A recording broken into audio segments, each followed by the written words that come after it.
poetic, acoustic way. आणि हे जर स्तोत्र आपण पाहिलं आणि याचा अभ्यास जर केला तर हे एक प्रकारे काव्यात्मक आहे. And it has been framed in the Hebrew alphabetical order until the last verse.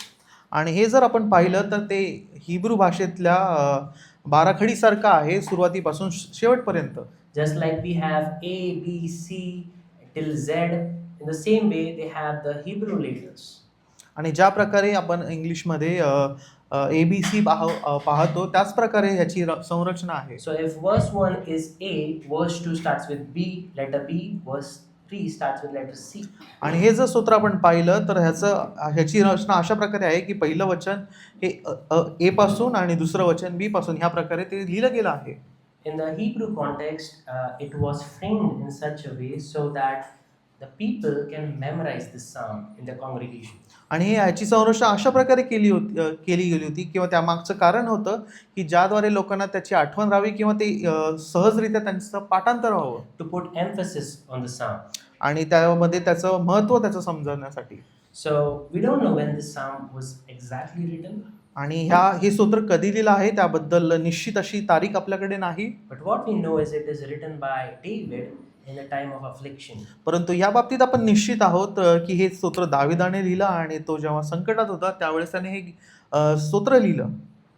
In agony where he is confronting his sin and also his enemies. आणि तो दुःखाप्रसंगी तो त्याच्या वैऱ्यांची देखील आठवण करत आहोत आणि त्यावेळेस तो प्रार्थना करत आहे. Let us start with verse 1. आणि आपण पहिल्या वचनापासून सुरुवात करूयात. He says, "To you, O Lord, I lift up my soul."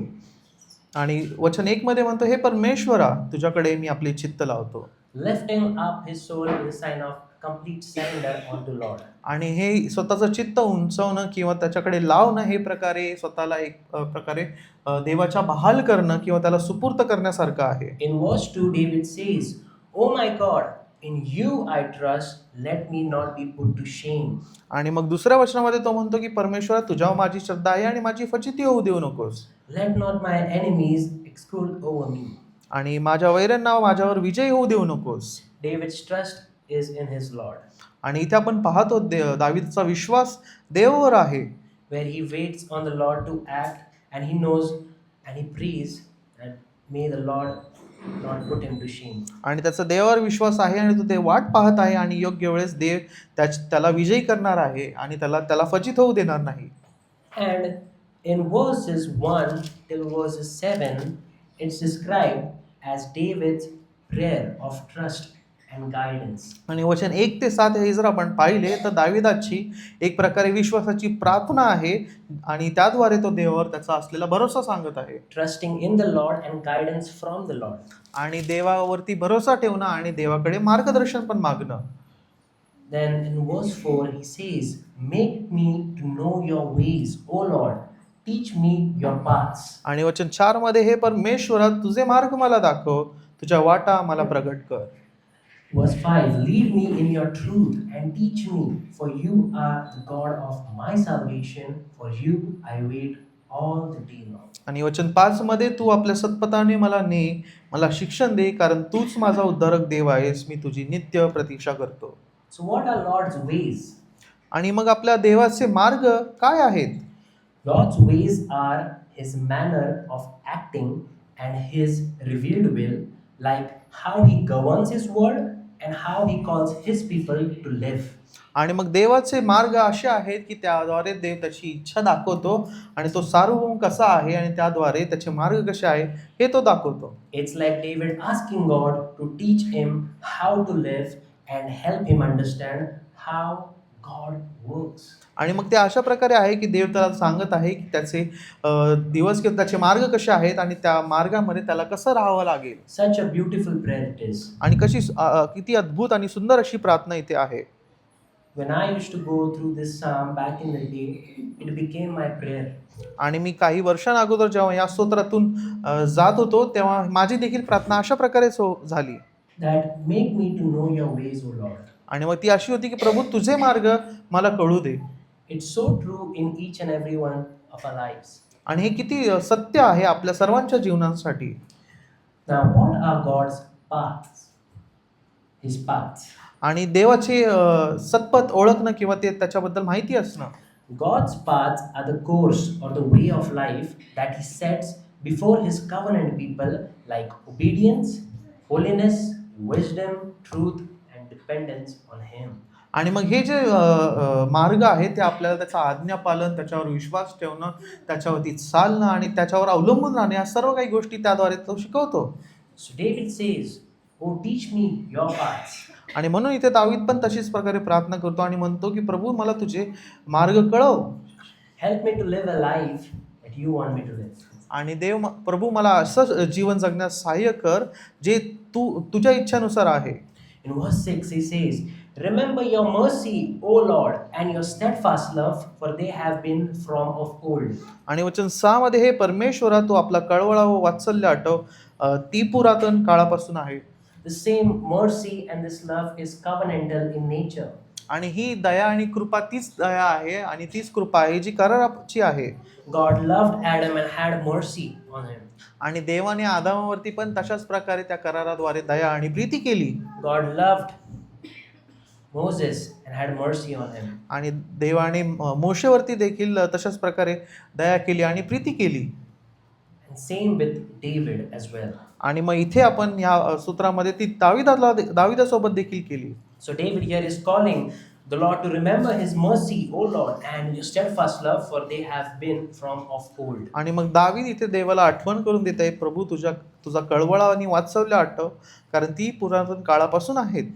Remember not the sins of my youth or my transgression according to your steadfast love, and remember me for the sake of your goodness, O Lord. आणि मग इथे त्या वचनामध्ये 7 मध्ये तू आपल्या वात्सल्यानुसार माझे स्मरण कर आणि माझी तारुण्यातली पातकी व माझे अपराध आठवू नकोस. He knows his sin, but recalls God's mercy, God's goodness, God's steadfast love. आणि इथे दाविदाला त्याच्या पातकांची आठवण आहे आणि त्याही पलीकडे त्याला ह्याची आठवण आहे की प्रभूचा जो कळवळ आणि ते वात्सल्य जे आहे ते पुरातन काळापासून येत आहे. Then we move ahead from verse 8 till verse 10. आणि वचन 8 आणि 10 मध्ये आपण पुढे जातो. We see God's character and covenant faithfulness. आणि इथे प्रभूचं आपल्याला चरित्र समजतं आणि त्याचा कराराद्वारे त्याने दाखवलेला विश्वास आपल्याला पाहायला मिळतो. When we read the Bible, we see God's character, God revealing Himself to us. आणि जेव्हा आपण पवित्र शास्त्र पाहतो तिथे आपल्याला प्रभू त्याला स्वतःला प्रगट करताना पाहतो. In verse 8, David says, "Good and upright is the Lord, therefore He instructs sinners in the way."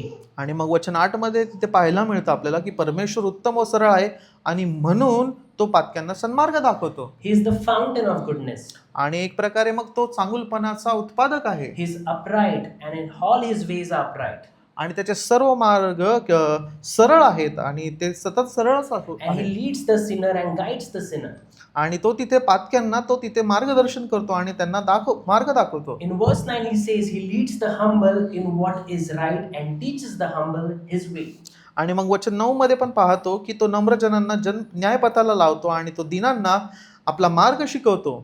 These people who are called humble here are His covenant people who have trusted in this great God. आणि मग हे नम्र जे लोक आहेत ते तेच लोक आहेत जे त्याच्या कराराद्वारे त्याने जो विश्वास दाखवला आहे किंवा जो करार आहे त्यावरती ते अवलंबून राहतात आणि त्याचं पालन करतात. In verse 10, He says, "All the paths of the Lord are steadfast, love and faithfulness for those who keep His covenant and His testimonies." आणि वचन 10 अनुसार परमेश्वराचा करार व त्याचे विधी पाळणाऱ्यांना ते सर्व मार्ग वात्सल्यमय व सत्यपूर्ण आहे.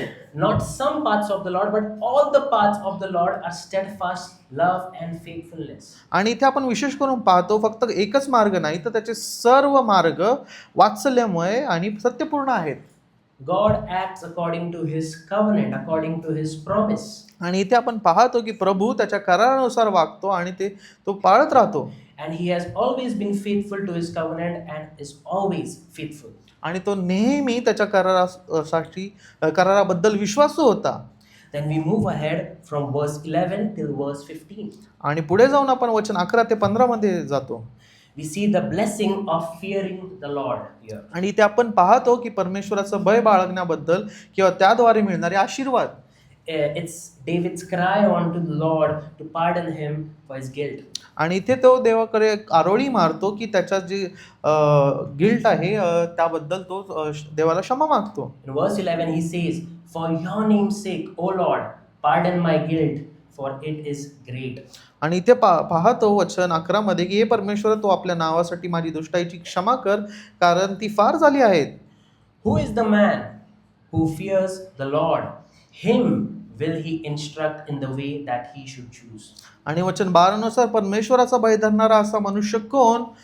त्याने जो मार्ग धरला पाहिजे त्याविषयीची शिक्षण तो त्याला देईल. God leads and instructs those who fear him. आणि प्रभू त्या जे त्याला घाबरतात किंवा त्याचे भय धरतात त्यांना तो त्याचा मार्ग दाखवतो. Verse 13, his soul shall abide in well-being, and his offspring shall inherit the land. आणि वचन 13 मध्ये त्याचा जीव सुख समाधाने राहील, त्याचे वंशज पृथ्वीचे वतन पावतील.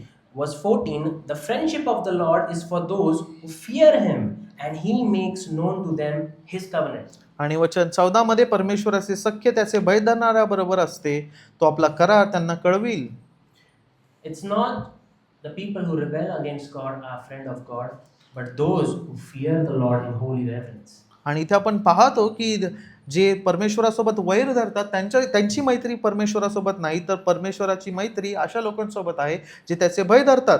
David moves ahead and he says in verse 15, my eyes are ever toward the Lord, for he will pluck my feet out of the net. आणि वचन 15 मध्ये आपण पाहतो माझे नेत्र परमेश्वराकडे नित्य लागले आहेत म्हणून तो माझे पाय जाळ्यातून सोडविल. That my eyes are on the God will save me from enemy's trap. Will save me from my enemy's ultimate. आणि माझे नेत्र नित्य परमेश्वराकडे लागले आहेत म्हणून तो माझ्या शत्रूंच्या जाळ्यांपासून मला सोडवेल. We move ahead from verse 16 to verse 22. आणि 16 पासून 22 कडे आपण पुढे जातो. It is David's cry for God's mercy and deliverance. आणि इथे आपण दाविदाची प्रभूकडे आरोळी पाहतो की त्याला सुटका देण्यासाठीची. It's indeed a humble response prayer from David in this case. आणि इथे आपण नम्र आणि दीनपणे प्रभूला जो कशा प्रकारे तो उत्तर देतो ते पाहतो. Verse 16, turn to me and be gracious to me, for I am lonely and afflicted. आणि वचन 16 मध्ये आपण पाहतो दावीद म्हणतो माझ्याकडे वळून मला प्रसन्न हो कारण मी निराश्रित व दीन आहे. The troubles of my heart are enlarged, bring me out of my distress. आणि माझे मनावरचे दडपण काढ आणि माझ्या संकटातून मला सोडव. Note its distresses like multiple issues, multiple problems. आणि आपल्या मनावरचे दडपण बरेच काही गोष्टी असू शकतात. Verse 18, consider my affliction and my trouble and forgive all my sins. आणि वचन 18 मध्ये माझी दैन्य अवस्था व माझे कष्ट पहा आणि माझ्या सर्व पापांची मला क्षमा कर. And as we move ahead, verse 20 he says, oh, guard my soul and deliver me. Let me not be put to shame, for I take refuge in you. आणि वचन 20 मध्ये आपण पाहतो माझ्या जीवाचे रक्षण कर मला मुक्त कर मी तुझा आश्रय धरला आहे म्हणून माझी फजिती होऊ देऊ नकोस. Verse 22, redeem Israel, O God, out of all his troubles. Redeem Israel, O God, out of all his troubles. आणि ही सुटका जी आहे ती फार निश्चित आहे आणि देव त्याच्या लोकांना ती देतो.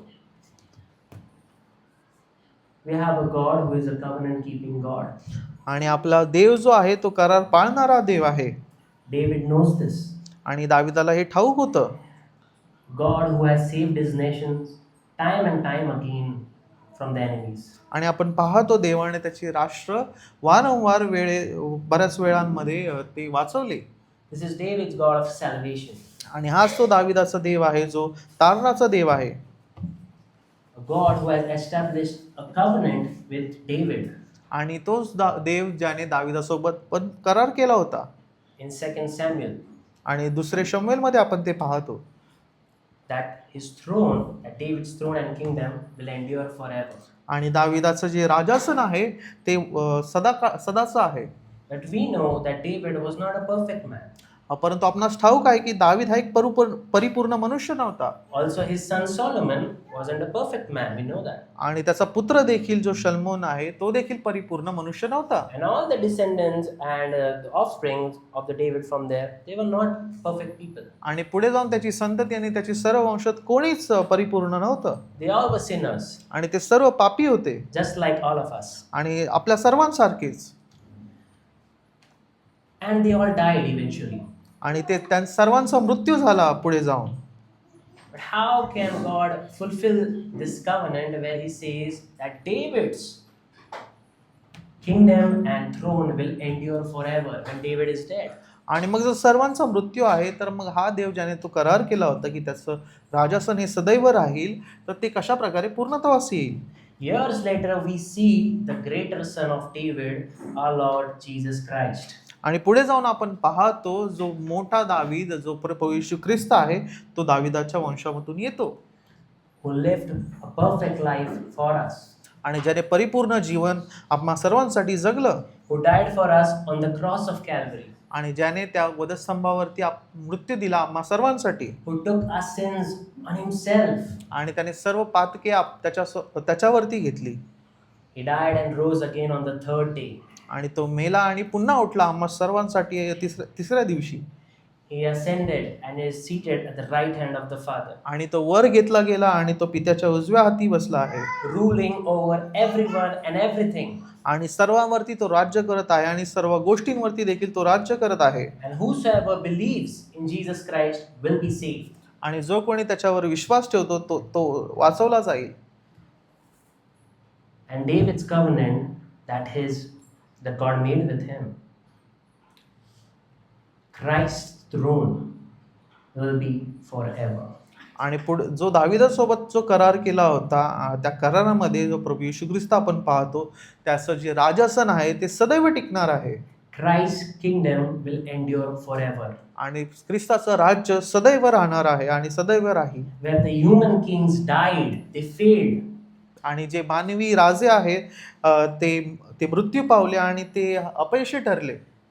Christ, the real King, saved His people from their sin and is reigning over all. He's alive. आणि ख्रिस्त हा जो जिवंत राजा आहे तो सर्वांना वाचवत आहे आणि त्याचं राज्य, त्याचं राजासन हे सदैव राहणार आहे. So this morning, I would like to exhort you आणि आज या सकाळी मला हे तुम्हाला शिकवायला आवडेल and plead with you आणि तुम्हाला ही विनवणी करायला आवडेल that believe onto the Lord Jesus Christ for your salvation. आणि तुम्ही ख्रिस्ताकडे किंवा ख्रिस्तावर अवलंबून राहा तुमच्या तारणांसाठी. If you repent of your sin and believe onto Jesus Christ, you shall be saved. आणि जर तुमच्या पातकांबद्दल तुम्ही पश्चाताप करताल तर ख्रिस्त तुम्हाला निश्चित त्यातून मोकळं करेल आणि तो तुम्हाला वाचवेल. In affliction, in troubles of life, fix your eyes on Christ Jesus our Lord. आणि सर्व बिकट परिस्थितीमध्ये, संकटामध्ये तुम्ही त्या ख्रिस्तावरती भाव ठेवा, तो तुम्हाला मोकळं करेल. Who has conquered sin, death, Satan and has won the battle. आणि त्याने पाप, मृत्यू आणि सैतान यावरती विजय मिळवला आहे आणि तो तुम्हाला निश्चित त्यातूनही मोकळं करेल. And now Jesus' victory is our victory. आणि म्हणून जो ख्रिस्ताचा विजय आहे तो आता आपला विजय झाला आहे. And He reigns forever. आणि म्हणून तो सदैव राज्य करतो. And He is our God. आणि तोच आपला पिता आहे. And we are His people. आणि आपण त्याचे लोक आहोत. Amen. आमेन.